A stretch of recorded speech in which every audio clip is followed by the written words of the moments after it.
우리는 매주 수요일 밤마다 성막을 따라 드리는 기도의 여정을 함께 걷고 있습니다. 사진이 두 장이 있는데요. 첫 번째 사진 한번 저기가 저희가 지금 여정 가운데 걸어가고 있는 첫 번째 저 붉은색으로 아래쪽에 있는 데가 이제 성막 어떻게 보면 회막문이라 할 수 있습니다. 저 문을 이제 열고 그리고 뜰을 밟고 번제단과 물두멍 그리고 이제는 하나님 앞에 성소로 우리가 지난주 들어갔습니다. 성소에 한 번 더 사진을 넘겨주시면 성소에 들어가면 지금 저 보이는 이유는 덮개가 지금 이제 보이기 위해 거둔 거고 원래는 다 덮여져 있습니다. 창문이 없습니다. 처음 우리가 성소에서 배웠던 게 저 진설병, 떡상에 대한 부분이었습니다. 간구의 기도이었습니다. 우리의 공급자 되시는 하나님을 신뢰하고 내 삶의 솔직한 필요를 구하면 일용할 양식을 채워주시는 그 하나님. 오늘은 그 옆에 왼쪽에 보시면 등잔대가 있습니다. 등잔대. 성소의 오른쪽 들어가면 오른쪽에는 떡상이 있고 왼쪽에는 저 등잔대가 있습니다. 금 등잔대입니다. 우리의 기도는 감사와 그리고 찬양과 우리 매주 살펴보고 있는데 우리의 간구하는 필요만 기도하고 끝내는 것은 온전한 완벽한 기도는 아닙니다. 우리가 하나님 앞에 필요한 것을 구했다면 그 다음 우리에게 필요한 기도가 있는데 그것은 저 성소 안 칠흑 같은 어두운 공간을 밝히고 있는 등잔대. 이 등잔대와 같은 기도가 우리에게 필요합니다. 오늘 이 시간에는 이 등잔대를 두 가지 부분으로 살펴보면서 우리에게 필요한 기도 두 가지를 함께 살펴보도록 하겠습니다. 먼저 첫 번째로 우리가 기억해야 되는 것은 등잔대 앞. 이 기도는 내 열심으로 드리는 기도가 아닙니다. 나의 열심으로 하는 기도가 아닙니다.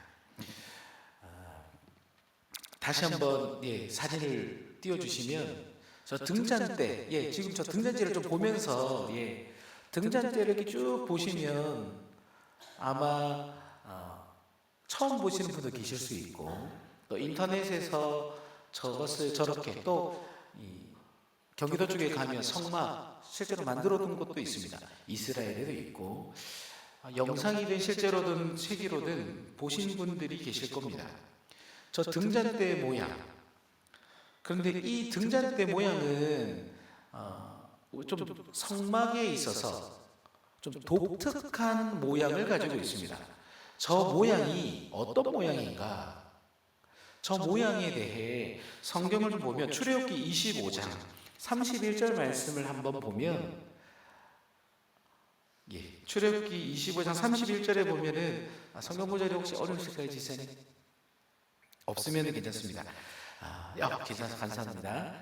한번 보면은 순금으로 등잔대를 만드는데 녹여 붓는 게 아니고 이렇게 두드려서 펴서 저것을 만드는 걸 잘 보시면 지금 기부를 만드는데 그 모양이 줄기와 꽃이라는 단어가 나오고 있습니다. 그리고 꽃받침, 그리고 32절부터 이렇게 계속해서 보면 가지라는 단어를 쓰고 있습니다. 성막 안에, 성소 안에 다른 기구들과 다르게 이 등잔대는 한 그룹 하나의 이 나무 형상, 나무의 이미지로 만들어졌다라는 차이가 있습니다. 앞서 물두멍은 규격이 없다고 말씀드렸습니다. 하나님의 용서와 하나님의 은혜는 측량할 수 없다. 사실 성소 안에 다른 것들보다 이 등잔대도 규격이 나와 있지는 않지만 그런데 무게가 나와 있습니다. 그러면 실제로 무게를 두드려 보면 어느 정도 높이인지가 대략적으로 나옵니다. 그래서 이 정도겠구나. 뭐 90에서 120 cm 정도의 높이로 예상하고 있습니다. 출애굽기 25장 이 말씀에 보면 꽃, 꽃받침, 줄기, 그리고 가지. 그리고 이걸 잘 보면 한 그루의 살구나무. 살구나무 하니까 아마 고향에서 살구 드시고 살구 봤던 그 모습을 생각하실 텐데 정확하게는 아몬드 나무입니다. 아몬드 나무가 우리나라에 없기 때문에 유산 살구나무로 번역이 되어져 있습니다. 아몬드 나무. 그렇다면 왜 하나님은 등잔대를 아몬드 나무 모양으로 만드셨을까? 그 이유가 있겠죠.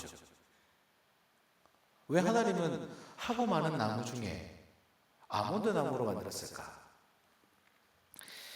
그 힌트를 알려면 출애굽기 말씀으로 넘어가야 되는데 출애굽기 25장 40절 말씀 혹시 띄워줄 수 있으실까요? 저기 보면 다른 기구들을 만드실 때 설명을 쭉 해주시다가 25장 40절은 그 등잔대의 마지막 요청인데 너는 삼가 이 산에서 내게 보인 양식대로 할지니라입니다. 이 산이 어딘가? 이 산이 어딜까요? 어느 분은 신의 산. 네, 호렙산. 호렙산에서 보여주신 그 양식대로. 그렇다면 호렙산에서 언제 그걸 봤을까? 언제 봤을까요? 출애굽기 3장에 보면 말씀을 아마 제가 못 보내드린 것 같은데 떨기나무 모세 소명장을 보면 하나님께서 떨기나무에 불이 붙은 모습을 보게 하십니다. 나무는 타지 않습니다. 그런데 불이 붙어서 불이 활활 타오르고 있었습니다. 그리고 너는 그 형상대로 만들어라. 처음 들으시죠? 이런 해석은. 삼일교회 홈페이지 들어가시면 그 담임 목사님께서 설교하시는 영상에 그 부분들이 언급되어져 있습니다.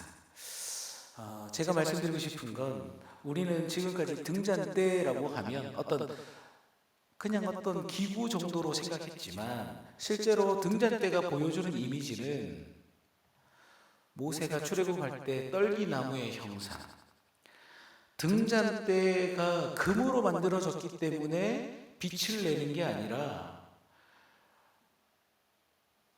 떨기나무가 타지 않고 계속 불탔던 것처럼 이 등잔대의 의미도 그리고 우리의 기도의 의미도 우리가 어떻게 해서 기도를 이루고 기도하는 것이 아니라는 것을 분명하게 의미하고 있습니다. 등잔대는 이 갑롯을박하는 부분이 있습니다. 대부분이 성소 안에 등잔대는 불이 꺼지지 않았다라고 알고 있습니다. 그런데 원어적으로 접근을 해보면 동이라는 그 단어가 쓰여진 거기에서 규칙적이고 정기적이다라는 의미로 쓰인 단어가 있습니다. 그러니까 불이 꺼지지 않아야 하는데 또 본문을 보면 제가 변문을 시간 관계상 생략을 했는데 밤부터 낮까지 그리고 아침에 들어가서 그 불쏘시개와 불 등잔대를 점검하고 기름을 채우는 시간을 반드시 갖도록 했습니다. 그 이야기는 우리가 생각할 때는 24시간일 것 같지만 또 원어적으로 접근을 해보면 그리고 본문에 나와 있는 부분을 보면 사무엘이 성소에 있을 때에 아직 하나님의 불은 꺼지지 않았다라는 것이 하나님의 역사하심은 멈추지 않는다라는 의미도 있겠지만 실제로 시간적인 부분 아직 새벽이다 아직 하나님의 불이 꺼지지 않았다 낮이 아니다 라는 시간적인 표현이기도 합니다. 그러니까 불이 24시간이 아닐 수도 있다라는 겁니다. 근데 중요한 건 24시간이냐 아니냐가 중요한 게 아니라 이렇든 저렇든 가장 중요한 건 등잔대가 빛을 어두운 성소안을 밝힐 수 있었던 이유는 재질이 빛나는 금이었기 때문이 아니라 그 금으로 만든 등잔대에 계속해서 채워지는 감람유, 올리브유가 채워졌다라는 사실입니다. 그리고 감람유, 올리브유가 타는 발화점이 금보다 더 높기 때문에 대부분의 학자들은 그 위에 돌이나 다른 무언가를 두었다라고 보고 있습니다. 우리는 등잔대 자체에 무언가 대단한 효능이 있을 거라 생각하지만 성소 안의 등잔대를 보고 읽고 묵상하면 그 스스로 빛나는 게 아니라는 것. 오늘 하나님 앞에 기도하는 저와 여러분들도 우리의 어떠함으로 기도하겠다라는 생각은 올바른 기도의 자세가 아니라는 것. 이것을 꼭 기억할 수 있어야 합니다. 기도 많이 해보셔서 아시겠지만 내 힘으로 절대 할 수 없습니다. 내 삶이 바쁘면 기도가 되지 않고 시간이 있어도 기도가 안 됩니다. 그 이유는 금이 성소를 밝히는 것이 아니기 때문입니다. 마치 떨기나무 자체가 불을 내는 게 아닌 것처럼 하나님의 불이 빛을 냈던 것처럼 지금도 우리의 기도는 내 어떠함이 아니라 나를 쥐어짜서 내는 것이 아니라 성령의 기름이 계속해서 공급될 때마다 우리는 기도할 수 있고 탈진하지 않고 거룩한 빛을 낼 수 있습니다. 그래서 오직 성령이 너에게 임하시면이라는 조건이 우리 신앙에 성령의 충만함이 없으면 다 꺼진 그 심지에 기름이 없는 거기에 불을 붙일수록 매캐한 냄새가 나고 불이 붙는 게 아니라 그릇만 가득할 뿐입니다. 우리의 기도, 더 나아가 저와 여러분들이 성령 충만하지 않고 하나님 주시는 은혜 없이 교회를 봉사하고 찬양대를 하고 설교를 하고 전도를 하고 선교를 하면 악취가 나고 그름이 가득할 뿐입니다.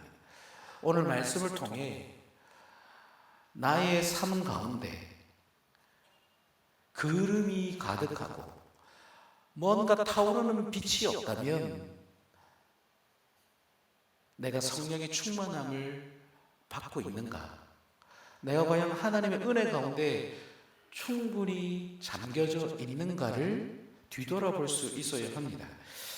나의 영혼이 지금 이런 상태는 아닌지.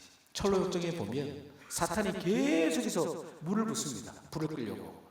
근데 아무래도 안 꺼집니다. 그 이유가 뭔가? 철로 역정에 보면 뒤에서 예수님이 기름을 붓습니다. 기도의 깊은 자리, 하나님과 친밀한 그 기도의 자리로 우리가 나아가려면 저와 여러분들에게 가장 필요한 건 우리의 어떠함이 아닙니다. 정금이냐 순금이냐가 아니라 그것을 바꾸시고 사용하시는 불순물 가득한 나를 순금으로 다듬으시는 하나님, 지금 나를 하나님의 영으로 충만케 하시는 그 은혜를 간구할 수 있어야 합니다. 오늘 본문 2절은 그래서 우리에게 이렇게 합니다. 기도를 계속하고 기도의 감사함으로 깨어 있으라. 이 이야기는 성령의 충만함밖에 없습니다. 깨어있는 지혜로운 다섯 처녀, 기름등불 준비한 그 사람으로 기도하고 살아가려면 성령 하나님의 임재하심, 충만한 임재, 그분의 기름을 공급받아야 합니다. 그렇게 기도할 때 우리의 기도는 나를 메마르게 하는 것이 아니라 소멸하지 않는 사명자로 우리는 살아갈 수 있다라는 것입니다. 두 번째로 등잔대 앞에서의 기도는 나를 넘어서는 기도입니다. 나를 넘어서는 기도. 나를 넘어서서 그러면 뭐 어떻게 하라는 건가? 하나님 나라를 비추는 너희는 세상의 빛이니 라고 말씀하십니다. 기도는 빛으로 살아가는 자의 호흡이고 모습이 되어야 합니다. 등잔 때는 역할이 뭐냐면 성소를 비추는 것이기도 하지만 분명한 목적이 있습니다. 그게 뭐냐면 민수기 8장 2절을 보면 이 등잔 때는 등잔대 자신을 비추지 않습니다. 아론에게 말하여 이르라. 등불을 켤 때에는 7 등잔을 등잔대 앞으로 비추게 하라라고 말씀하고 있습니다. 등잔대가 빛을 발하는 이유는 등잔대를 드러내기 위함이 아닙니다. 저와 여러분들이 기도하는 이유는 잘 먹고 잘 살고 안 아프고 좋은 집이 좋은 차 명문대 그것도 기도해야겠지만 그것만이 전부가 아니라는 겁니다. 등잔대가 성소 안에 있는 이유는 그 앞에 있는 것을 비추기 위함입니다. 그 앞에 뭐가 있을까요? 떡상이 있습니다. 떡상. 떡이 뭘까요? 예수 그리스도. 말씀. 생명의 양식인 예수 그리스도. 우리의 기도는 무엇을 위해 기도합니까? 우리 기도, 나의 양식만을 위한 기도는 절반입니다. 하나님 앞으로 나아가는 하나님의 임재 가운데 하나님이 기뻐하시는 기도는 하나님을 말씀을 드러내는 것, 하나님의 뜻을 밝히는 기도라는 것입니다. 성령의 충만한 가운데 내가 얼마나 빛나는가를 드러내는 것이 아니라 예수 그리스도가 내 기도를 통해 드러나고 하나님의 뜻이 드러나는 것. 먼저 그 나라와 의를 구하는 기도. 그러면 이 모든 것을 다 더하신다라고 말씀합니다. 하나님 나라와 의. 그게 우리 교회의 슬로건. 복음으로 하나님 나라 세워가고 하나님의 가정을 세워가고 그렇다면 저와 여러분들의 기도가 바뀌어야 합니다. 아, 성경과 한번 했으니까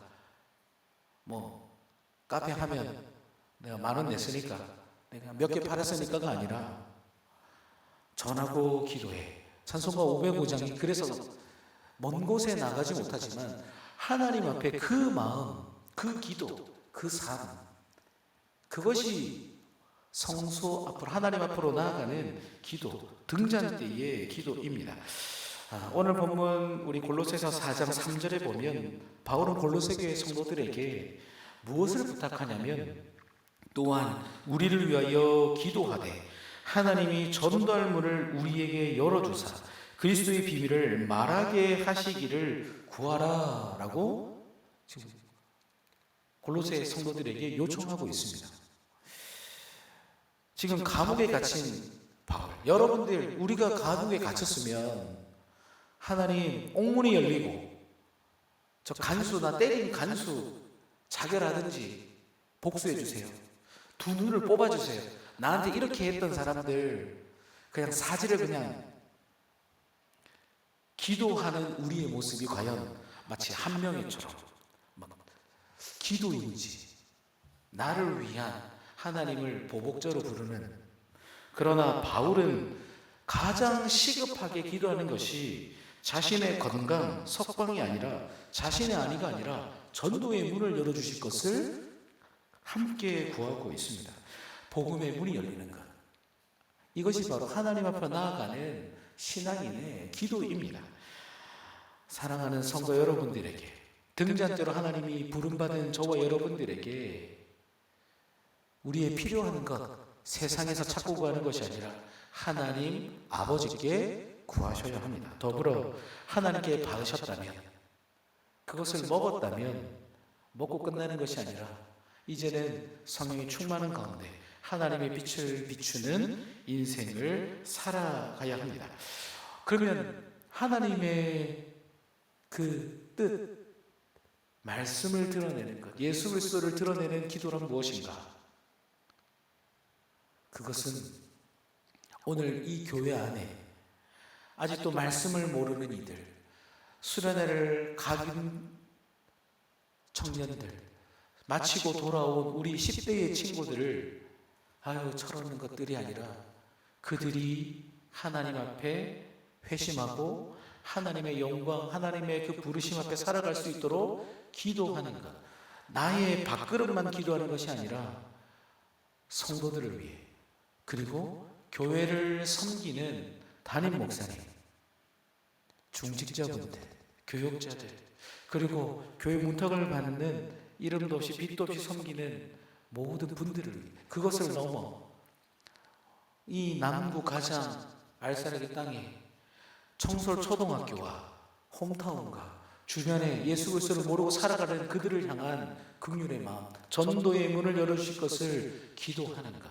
더불어 지금도 주보에 보시면 외국에서 선교하시는, 태국에서 열방에 선교하시는 선교사님들을 위해 기도하는 것이 하나님의 뜻, 하나님의 나라, 하나님의 의, 하나님의 올바른 기도의 모습입니다.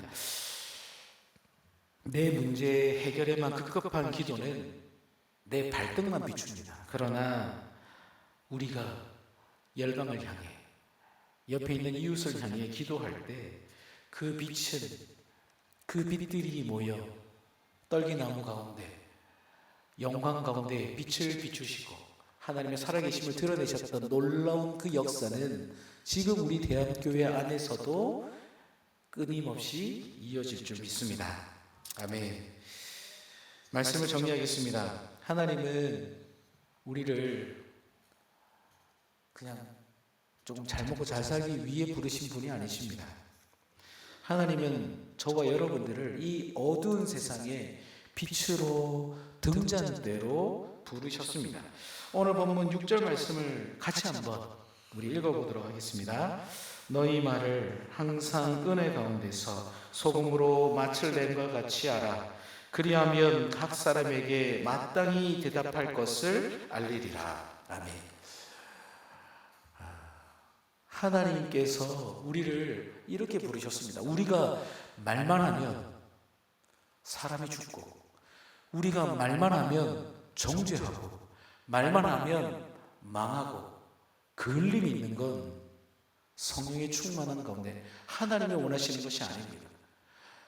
저도 지금 이제 좀 있으면 50대고 60대고 조금 있으면 다 천국 갈 텐데 얼마 남지도 않은 인생, 우리의 이 새치혀로 하나님 앞에 쓴물, 짠물, 악취 이런 거 말고 하나님 앞에 우리가 구할 것이 무엇인지를 살펴보시고 우리 입술을 열어 생명을 살리는 그런 기도, 그 기도가 호흡이 되고 삶이 될 수 있어야 합니다. 우리의 말 가운데 싱겁고 뭔가 어색한 우리의 삶이 아주 맛있는 소금으로 아주 우리가 가기만 하면 막 기쁨이 좋고 웃음이 나고 생명이 살아나는 것,